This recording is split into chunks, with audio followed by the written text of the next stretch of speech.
This is the Horse Radio Network. This is episode 299 of the Stable Scoop Radio Show on the Horse Radio Network. Is that a Clyde in your car? Please support our sponsors because they make this show possible. Our sponsors this week are Kentucky Performance Products. You can visit them at kppusa.com. And you, our listeners.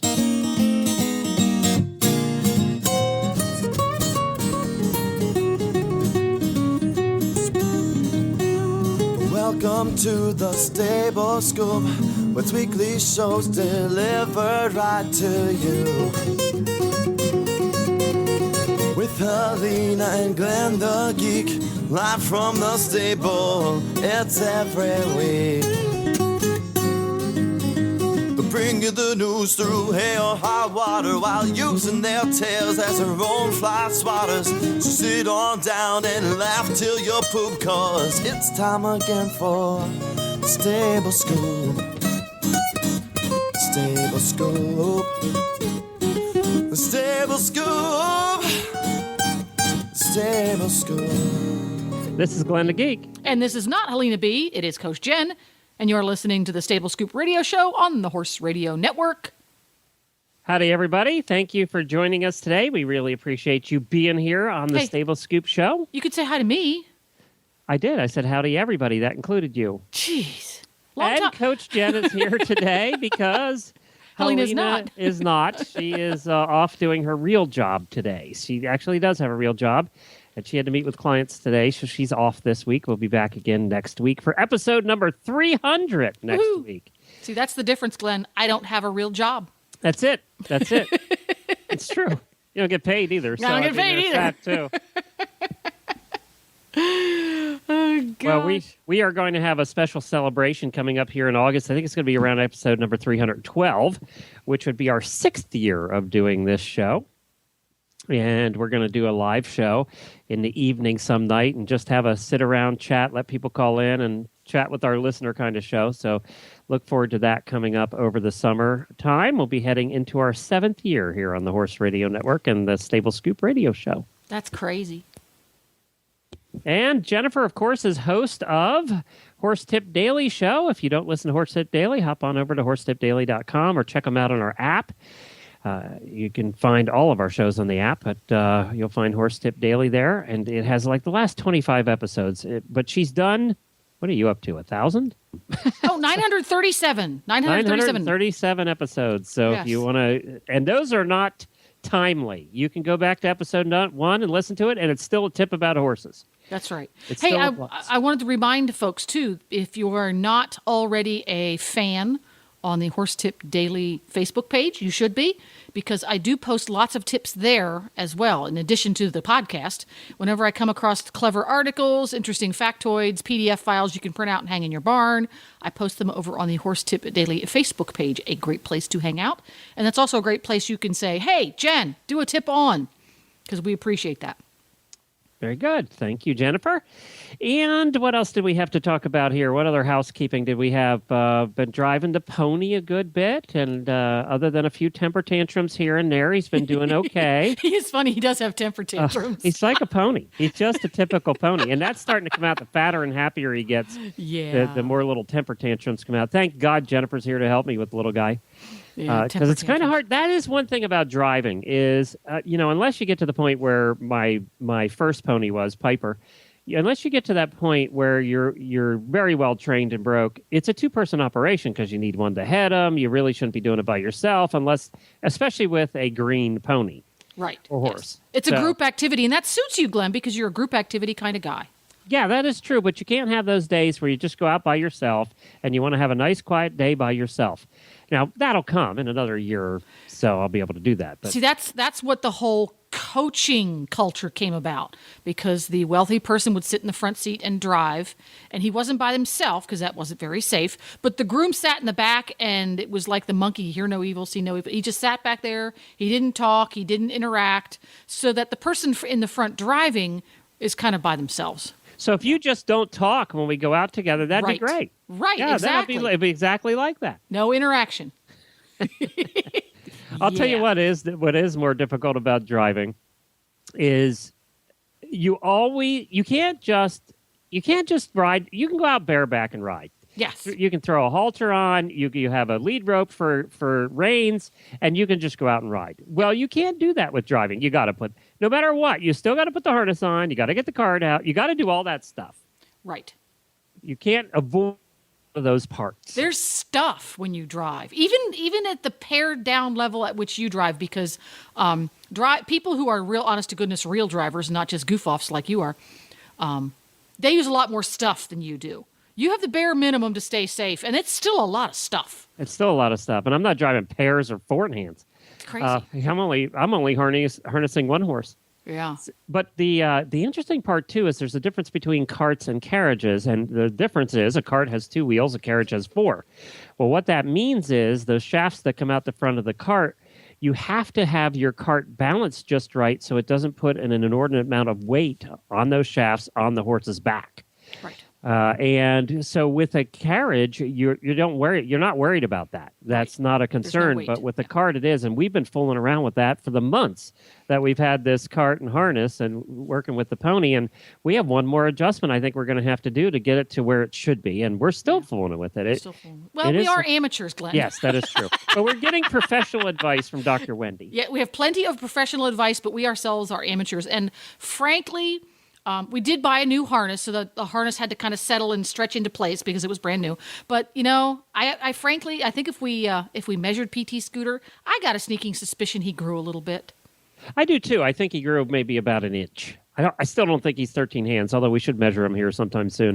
Yeah. He was 12 and a half when we got him, and I think, well, he has definitely grown out if you're counting that.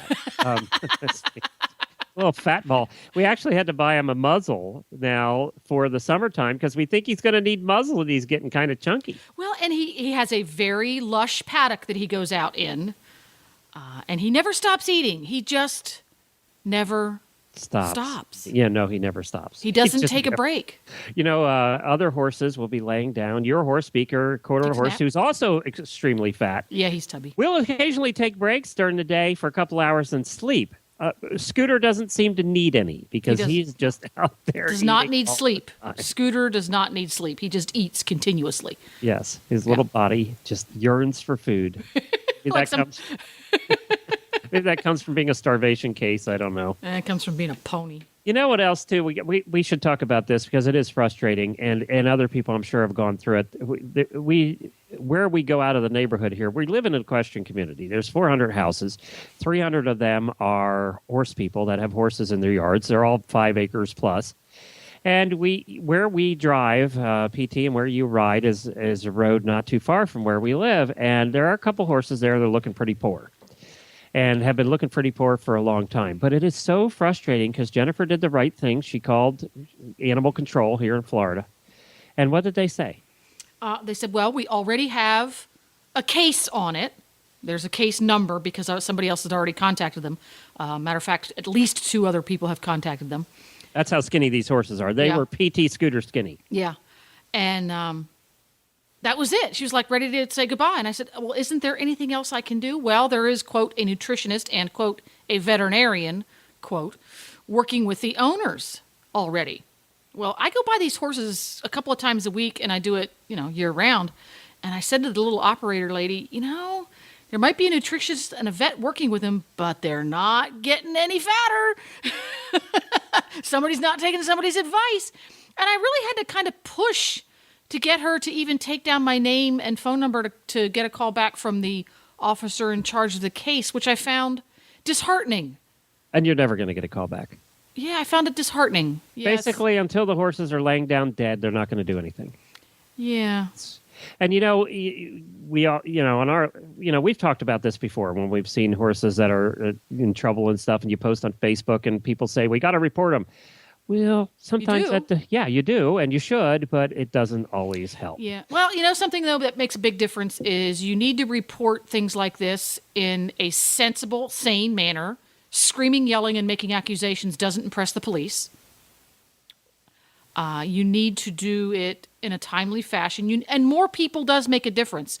If you have 8 or 10 different people making the report on the same thing, that will make a difference. You have to be willing to give them your name. They're less willing to prosecute whenever everybody's anonymous and doesn't want to right. come forward.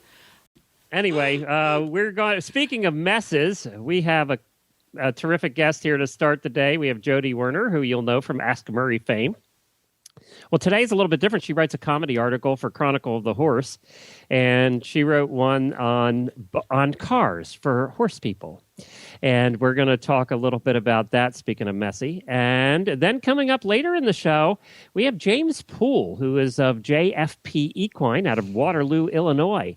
And he is a Clydesdale guy. Well, he just sold one of his Clydesdales for a new auction record. So we're going to talk to him about that horse he sold and all about the Clydesdale, which, of course, is the horse that everybody...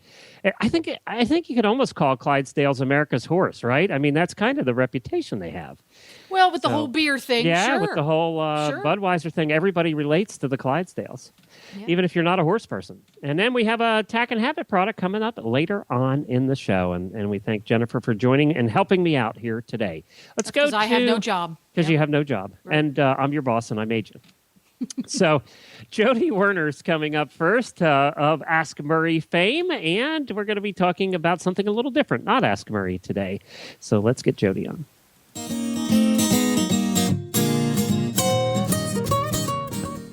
Well, hi, Jody. Welcome back to the show.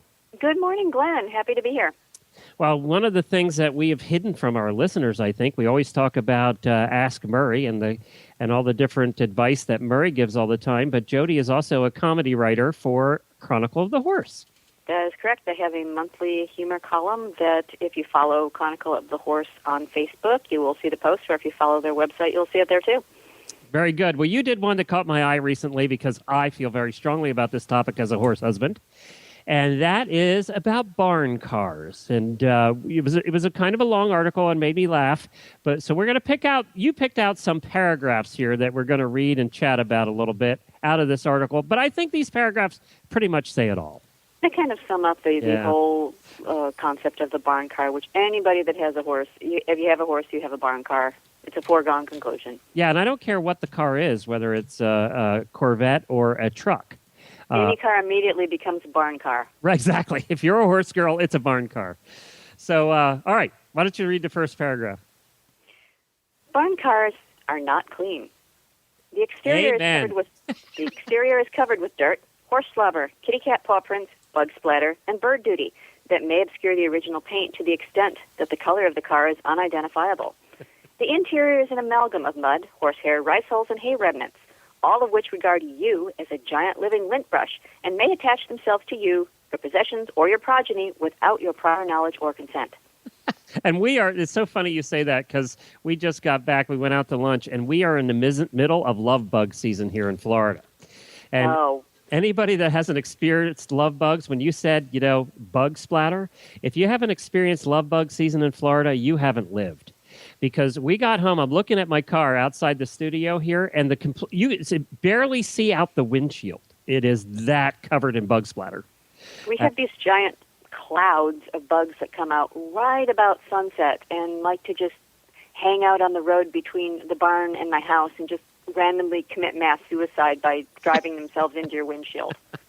And are they like love bugs? Are they sticky so you can't run your windshield wiper with this washer stuff because it just smears it everywhere? They are extremely sticky, and by the time you get home, your headlights have been obliterated so that you're a hazard to yourself and others. And if you don't wash them off of the paint immediately, they actually permanently mark the paint. They eat the paint. That's true of love bugs, They're too. nature's flying sandpaper. Hey, we have a trick if you ever get into those love bugs or the San Francisco bugs. You use, and this works very well, you take unused dryer sheets and you moisten them, you make them wet, and you use that to wipe your windshield. It cleans them right off. Unused dryer sheets. That's good to know because not even the car wash gets them off if those suckers dry on. Nope. All right, paragraph 2. Riding in a barn car may cause you to become imbued with certain aromas. Repeated showering, shampooing, and scrubbing and beating clothing with sticks may be required to eradicate said aromas. Until then, you may find that your spouse, siblings, children, dog, or cat will refuse to be in the same room with you. Look on the bright side. There's that me time you've been wanting. I remember this well. There's nothing like walking into the house, and as soon as you get to room temperature, like, oh my God, yeah. Yeah, I remember her coming home from the barn at times, and it was like, oh man, go take a shower. And you tend to not smell it on yourself. You just wonder why other people are moving away with you, and why suddenly there's nobody else in the 10 items or less aisle at the grocery store. Exactly. It's like, wow, I thought there'd be a crowd here, but everybody's way over there.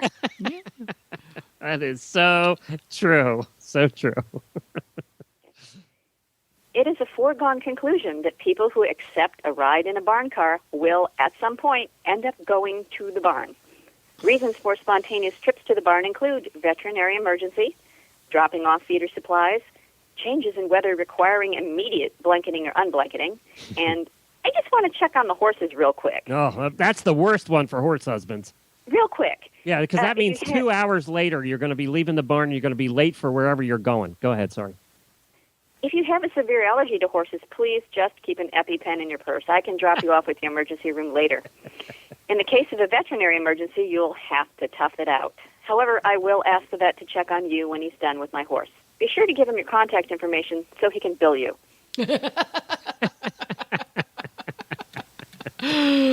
See, this paragraph should have started with, it is a foregone conclusion that people who accept a ride in a barn car, and the first part of that should have been, we'll have to clean off the seat in order to be able to fit in the barn car. Oh, and that's like a 3-step process. Because first you have to take something from the back seat, put it in the trunk, and then you have to take the stuff in the front seat and put it in the space you cleared in the back seat. And then you can shove somebody in there if they don't mind, like riding with their knees hiked up around their chin because you've still got a bag of cookies on the floor. That's right. Yeah, you talked about earlier about the horsehair and the rice hulls, not to mention the 45 drink cups and McDonald's bags that have collected in there as well. Absolutely. And actually, it's kind of good to give somebody a ride once in a while, because if you get them in the front seat and they move around enough, they'll, like, clean out some of that lint and some of those rice hulls that will just exit the car with your friend.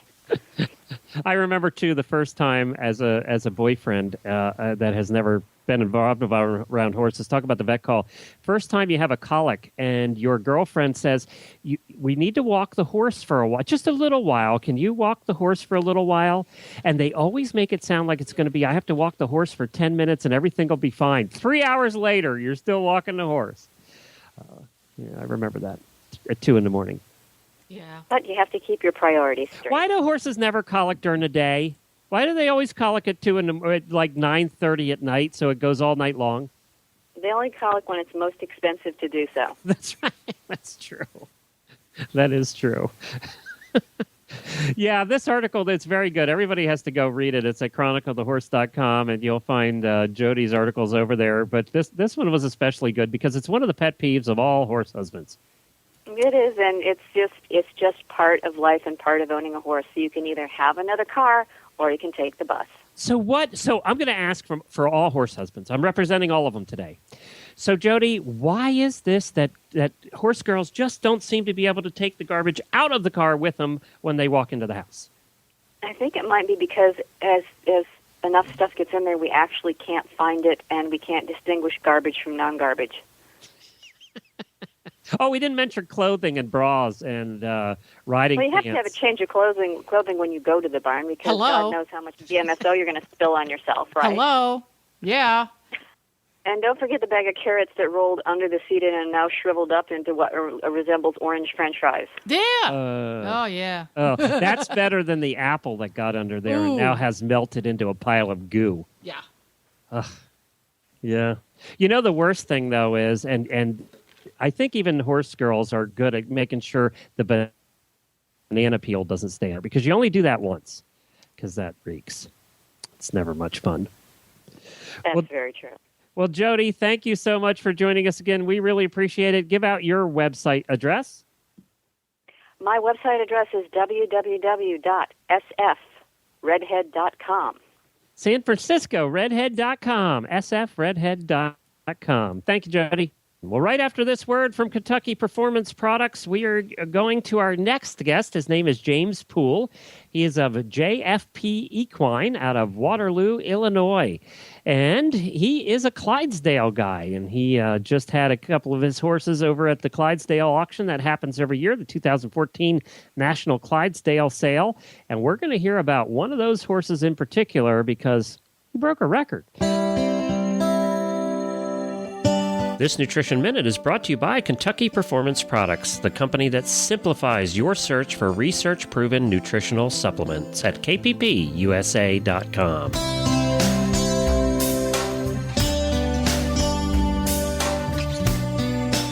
The horse that matters to you matters to Kentucky Performance Products. Electrolytes. Who needs them? Your horse, that's who. Electrolytes perform critical functions within your horse's body. They help regulate nerve and muscle functions by carrying electrical impulses between cells. In addition, electrolytes assist the body in maintaining a healthy fluid balance by controlling your horse's desire to drink. When your horse loses significant amounts of electrolytes and fluids, problems such as dehydration, muscle cramping, fatigue, tying up, and colic may occur. Even in mild forms, these conditions can have a negative impact on your horse's ability to perform and recover after exercise. Top riders and veterinarians turn to Summer Games Electrolyte to keep their horse healthy in hot weather, and you can too. Summer Games replenishes the electrolytes and trace minerals lost when your horse sweats, and it stimulates the thirst response so your horse continues to drink and stay properly hydrated. So when the going gets hot, trust Summer Games Electrolyte from Kentucky Performance Products to protect your horse. This Nutritional Minute has been brought to you by Kentucky Performance Products. You can find all of their terrific products at kppusa.com.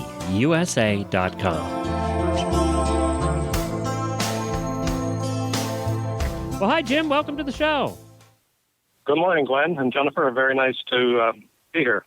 Well, I love talking about draft horses. I'm a draft horse guy at heart. I've always owned ponies and draft horses, and I've never actually owned my own horse. It's always been one scale or the other. And how did you get into Clydesdales?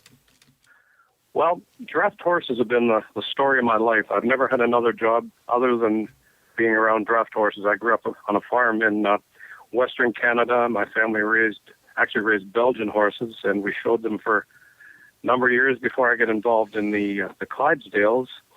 I left Canada, and I was offered a job with Anheuser-Busch, and I ended up managing the Budweiser Clydesdales for 25 years. I retired from there in 2010, and bought a little place over in Illinois, a little farm over in Illinois, and I thought I'd always have a couple of draft horses and just kind of enjoy them, but it actually turned into something more than that. It always does, Jim. It always does. It's funny how you end up collecting and then thinking, I'm just going to do this for fun, and then it leads into something else. It happens to all of us horse people. Pardon me? It happens to all of us horse people, how we end up with something. I'm sure it does. Yeah, yeah. I didn't realize that you had worked for Budweiser. I did for 25 years, yes. Wow. So what was that like? I mean, were you on the road? Were you involved in the breeding operation? What was your position? Well, when I started, I was on the road. I spent a couple of years on the road as a management supervisor, and then I got into the breeding operation and managed that for a little bit, and ended up last 10 years I was there as being the general manager of Clydesdale operations. We were talking about this, Jennifer and I were talking about this before we got you on, and that is that truly the Clydesdale, I really think, has become America's horse thanks to Budweiser.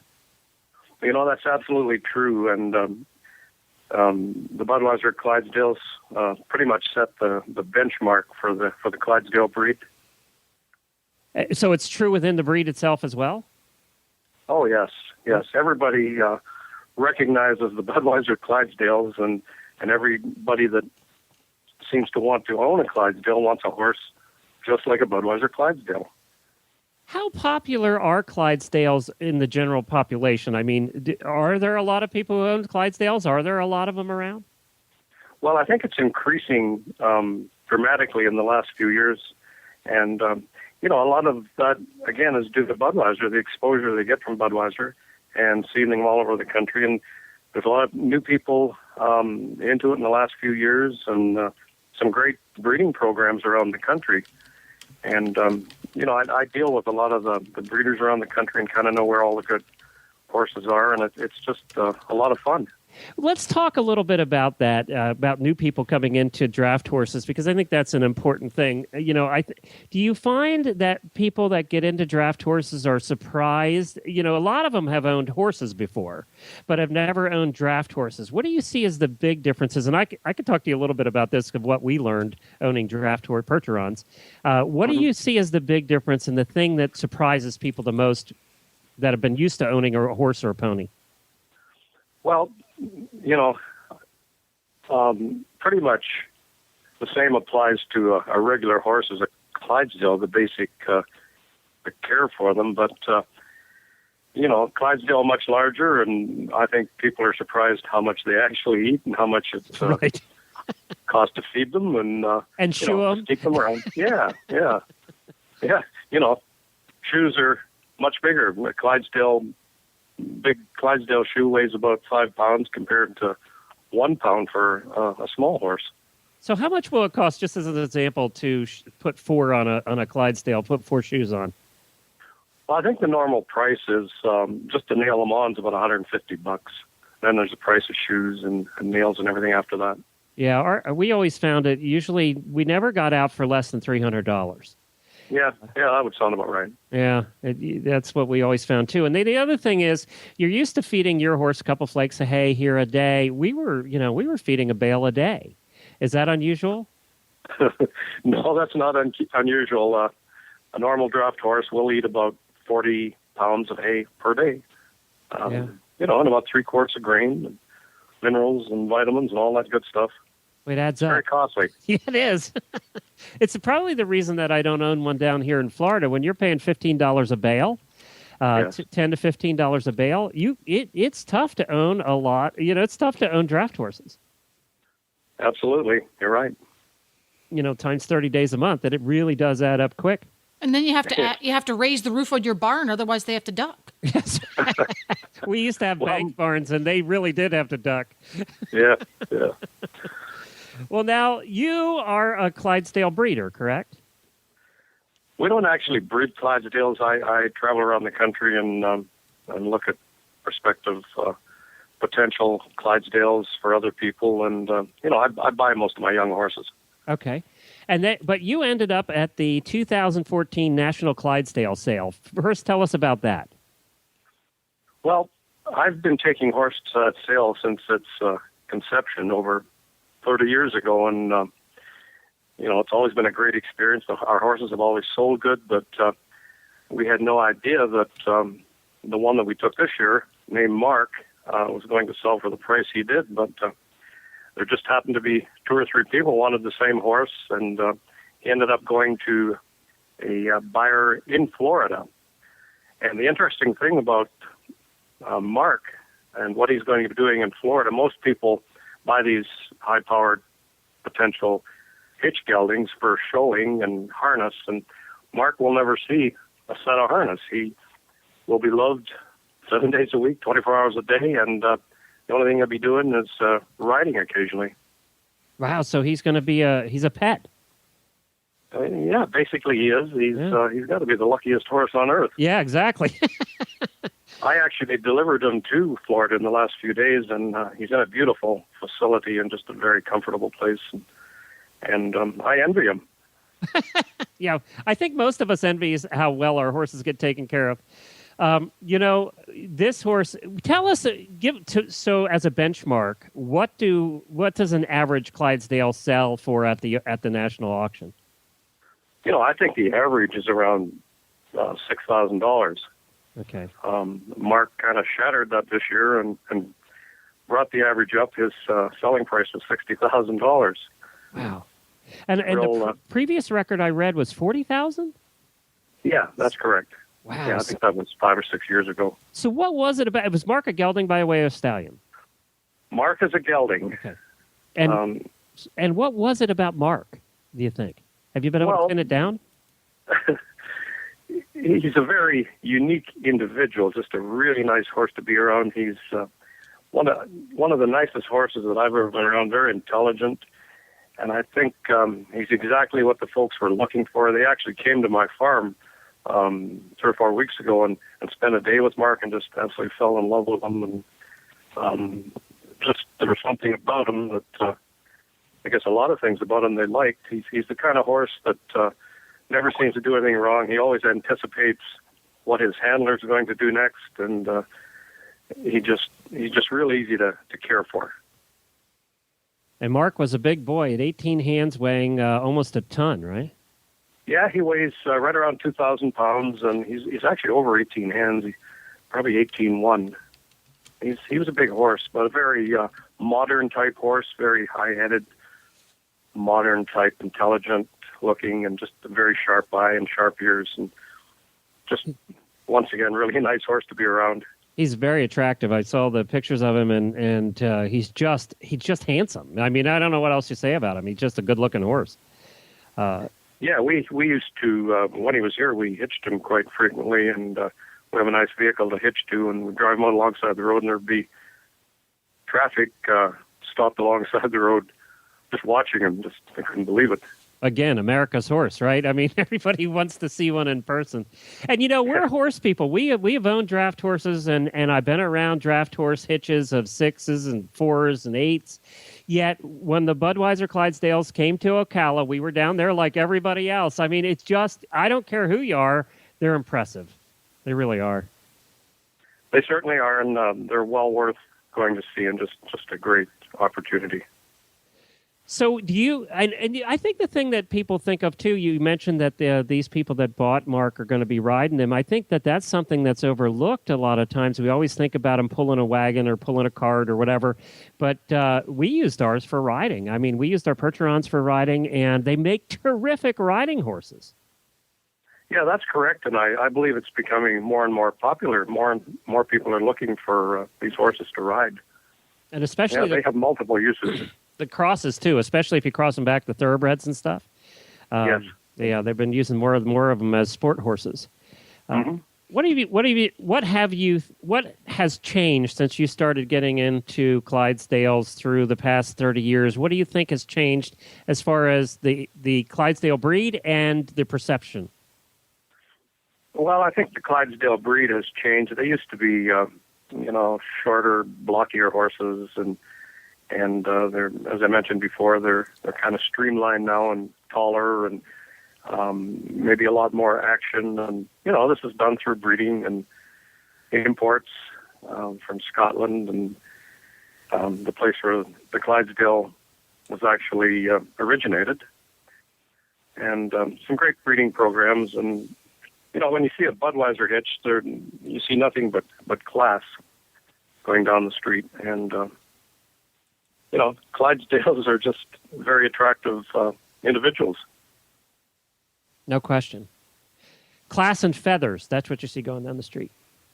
Yeah, and when you're talking about caring for draft horses, Clydesdales are probably a little more difficult to care for with the feathers because of the feathers, and more opportunity to, especially in the high humidity states, getting a thing like scratches in their feathers, and you have to be very careful and keep them clean and make sure they have lots of air, and really have to watch them in the hot weather. Jennifer? Well, I was just going to ask that question, is for a horse with the heavy feathering like a Clydesdale does, and Gypsy Vanners have that similar very heavy feathering, if there were any management issues that people should be aware of before they go jumping with both feet into the Clydesdale ownership biz. Now, certain long-haired breed dogs, they recommend that you do not clip them because it's not good for their health. I know this probably sounds like sacrilege to you. Can you clip their legs if you cannot or are unable to keep those feathers well cared for? Is there any reason you couldn't clip them? I don't think there's any reason. In fact, I think a veterinarian would recommend you clip them if they had a case of real bad scratches. Mm-hmm. But there is something you can do, like preventative maintenance, and it's real simple. We use a mixture of light mineral oil and light yellow sulfur, and apply it right into their feathers about every 3 weeks when the horses are in hot, humid weather. Mm-hmm. More frequently in hot, humid weather. We do it all the time, really, but much more frequently in when it's humid. Yeah, and that's something that we always have a problem with down here in Florida. Even the horses that don't have feathers have a risk of scratches. So it's something that we have to deal with down here all the time because it is so hot and humid. Sure. Yeah. Mm-hmm. Yes. Yeah. Interesting. Now, we had a problem, too. Speaking of health, we always had a problem with our Percherons, and I hear that this is a draft horse thing with their feet and abscesses. It just seemed like the Percherons that we owned, we owned a lot of horses, and the Percherons were the only ones with this problem, was always fighting the abscess issue. Is that a common thing, or with the drafts? We've never had much of a problem with that. We've had occasionally, but not a real problem. But I've heard about it, that, it can be a problem. And I think high humidity has, is a major factor regarding that. Mm-hmm. Yeah. So if you were going to say to somebody that was looking at getting a Clydesdale and they've owned other horses, so everybody listening to this show are horse people, what piece of advice would you give them? I would say just, take your time and don't jump into it right now. Learn all the facts about what it really takes to care for them. And they're great animals to have around, but they're like a big dog. They take a little more care than the normal horse. And get to know the breed a little bit, and talk to people that really know about it, and do your research, do your homework. And where to go? Where would you say is the best place to go to find a half decent Clyde? Well, the organization, the Clydesdale Breeders of the United States, a very reputable organization. They can point you in the right direction. The breeders to talk to, and we offer a unique service ourselves. I said before that I was supposedly retired, but didn't quite happen that way. And it's called JFP Equine, and we match people to horses, sort of like Match.com. And we've been really busy at it. We've had a lot of people contact us and want horses, and then we offer an affiliate to that, which is called Horsepower Ranch. And we will actually let people come here to our little farm here and give them a half day, 2 day, 3 day, whatever they want. Little private seminar, and show them exactly what to do. Clydesdale 101. Which is a great idea, because a lot of times we buy something or a horse that we don't know anything about the breed, and we try and figure it out as we slumber along. So I think that's a terrific idea, by the way. We've had tremendous response to it, a lot of inquiries. And I like the JFP Equine Consulting, too, because, the Clydesdale, I don't. So if I'm going to buy one, I don't, I'm just looking at it and saying, well, that one's pretty. I really don't know anything else. So, so I could call you and say, okay, I need a Clydesdale. I want to drive it. I'm going to use it for occasional driving. He's going to keep my pony. He's going to keep my pony company, and you'll find, and I want one that's broke and maybe a little bit older, and you'll find that one. That's your job. Yeah, we'll take care of that for you. No problem. Okay. This was an example. This was not a request. This was just an example. I'll call you later, okay, when she's not listening. Well, congratulations on having the record setter, and it sounds like Mark is ending up with the perfect life. I think he is, yes. Well, congratulations to the people who bought them, too. And we know Florida. We like Florida. We think it's a great place to live, and I'm sure Mark will as well. And one thing he's going to learn to do while he's here in Florida, like all Florida horses do, is they learn to love Spanish moss for some reason. I don't know why, but they love Spanish moss. Thank you very much for joining us, Jim. Thanks, Jim. Jim's Facebook page is JFP Equine Consulting, LLC. And the website to go to if you want to have a Clydesdale adventure of your very own, that just cover your ears, Glenn, so you don't hear this, experiencehorsepower.com. That's experiencehorsepower.com, so you can have a Clydesdale adventure with Jim. And we will put links to these on the show notes page at stablescoop.com. Well, that made me want to draft horse all over again. I told you, that was not a request. I'm going to erase his email address from your computer. I'm hiding his phone number. Find us a very nice old one that needs a house to live in and would like to retire to Florida. Even the old ones eat a bale of hay a day. That's true, they do. They probably eat more than a bale a day. Yeah, I would think so.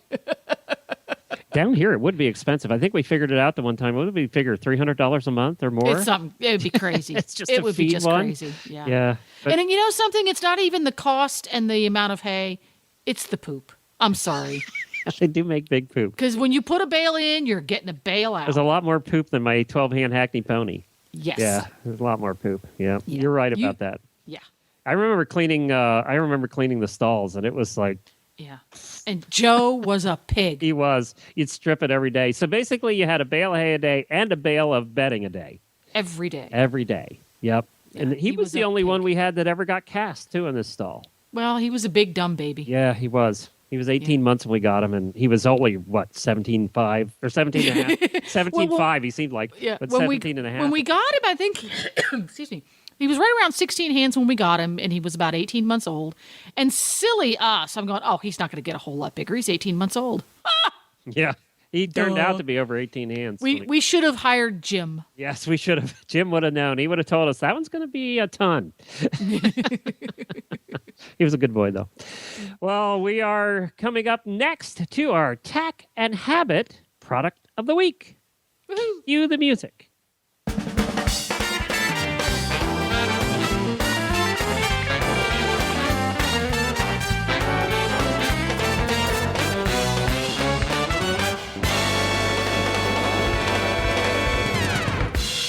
This Tack and Habit segment is sponsored by you, the listener. That's right, you, the listener. We have many people we'd like to thank for becoming official HRN auditors. If you haven't looked into that yet, just go to stablescoop.com, click on the big banner in the middle of the page, and you too can help support all of us here at the Horse Radio Network and help us increase our programming and do some more fun things. Our sponsors help us keep the lights on, and our listeners help us grow the network. So if you like the programming and like what you hear and can afford $1 a month, or $5 a month, or $10, as little as $1 a month, head on over to the website, click on the banner. I'll tell you what, we've been thrilled with the response we've gotten, and the auditors get a lot of little perks and benefits too. Auditor perks. That's right. It's like being a member. You get little perks for that. So head on over there. We sent out our first batch of perks here a couple weeks ago, and we'll be sending out a bunch more for the new people coming up this week. So thank you to all of our auditors. Today's product, tell us about it, Jennifer. Today we have a multi-product Tack and Habit, the None Finer Soft Grip Rubber Reins, and for the drivers in the audience, Zilco Synthetic R Grip Reins. They are both made with the same rubbery grip, one for riders, one for drivers. Now, rubber reins have been around for a long time, and they're usually those thick ones with the bumples. Are these different than that? They are. Traditional rubber reins are a set of flat leather reins, and then a rubber bumpily sleeve is put on over top and stitched down. Right. So you have the thickness of the leather plus the thickness of the rubber, which makes the reins rather stiff and very, very bulky. And the rubber grip reins that we're talking about today, you have the leather section next to the bit and the leather section at the bite end of the reins, which is the other end with the buckle. But the piece in between doesn't have rubber inside of it. It's just the rubber itself. And the rubber inside of it is designed to take tension. It's made for this kind of thing. So it's not just squishy rubber that's going to tear. It's very strong. And what it does is it creates a rein with a similar thickness and drape to it that leather would have. So you don't end up with that big, bulky feel in your hands. And in my personal experience, I don't think it had the same issue with getting gummy and sticky and gooey and comes all over your gloves like the rubber sleeved ones do. And it's bumpy, but the bumps are reasonably smooth, so you can ride in them with or without gloves. You don't have to wear gloves with them. And I felt them when we were down at Rolex. I was playing with them at the Bit of Britain booth, as were you. And I thought, oh, these things really feel good. I liked them a lot. Well, I especially didn't like the thicker ones that we're used to, the thicker rubber reins that we're used to, because when you're driving, you have, first of all, your reins are much longer, so you're dealing with more rain, and they're too fat. They're just too, and I have big hands, yet I found them too fat. Because one of the things, you know, when you're driving is sometimes you'll be weaving the reins through your fingers, and you don't want those fat ones. No. Yeah, so... One, you have to have 2 reins and a whip. Right. And the rein, the end of the rein, the part that you're not using what they call the bite end of the rein, when you're driving, there might be 3 or more feet of that on the dash of the carriage in front of you. And that really heavy stuff that's thick and stiff like that, it doesn't lay on the floor of the carriage very comfortably. Right. Makes this big, gooey, cord-like mess. It's nasty. Right. So None Finer sells them for riders, and the Zilco, which is, I have a Zilco harness for my pony, which you can get at drivingessentials.com. You can get those over there at Driving Essentials for the drivers out there. Yes. So at Bit of Britain, it's a None Finer product, so stores other than Bit of Britain do carry it. Their synthetic reins retail for $89.95, and it does come in a variety of colors, the rubber grip, so you can go there and choose your favorite color. And being a None Finer product, if you have specific length needs, they can customize. So you can just give them a call. You go to their website at bitofbritain.com and give them a call. And at drivingessentials.com, they offer the rubber grip reins. They call them the R grip. The non-rubbery part is the famous high-quality Zilco Beta product, and then the rest of it is the rubbery grip. Depending on the length you need, it goes from pony single all the way up to horse pair in length. They're going to retail between $105 and $205, and you get them in no time flat from Driving Essentials. That's because everything with driving is more expensive. No, right.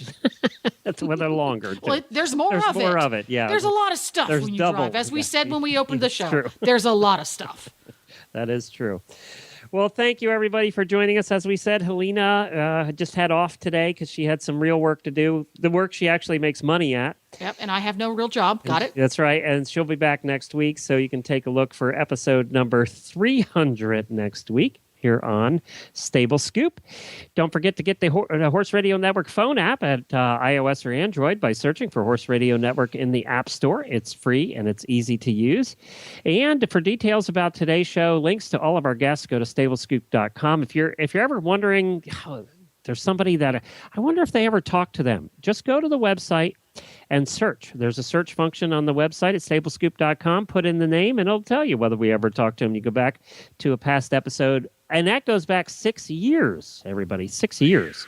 Hard to believe. I know, it's hard to believe. I remember when I said to you, my brother talked me into doing this, actually. I was working for him at the time, and I don't think he liked me. So he said, you need a job. You need to do something else. No, he actually did like me, and he was encouraging me to get out my creative energies by doing a podcast, and he listened to podcasts. He got tired of you taking your creative energy out on spreadsheets. On him, That's yeah. what it was. On him, exactly. So he said, you got to do this. And I remember saying to Jennifer one day, I think I'm going to talk to Helena about doing a show. You thought it was a good idea. You also wanted me to get my creative energies out. Yes. So little did you know what it was going to become either. So had I only known. Had you only known, she would have said, no, don't do it. Run. Don't do it. Run. No, we love doing the Horse Radio Network. It's a lot of fun. But we have the best job in the world. We get to talk to cool horse people like Jim, and like Jody, and just have fun at work. That's it. So, there you go. Thank you, everybody. We'll be back again next week. Happy scooping. Oh, I got it. You got Happy it. Scooping. Yay.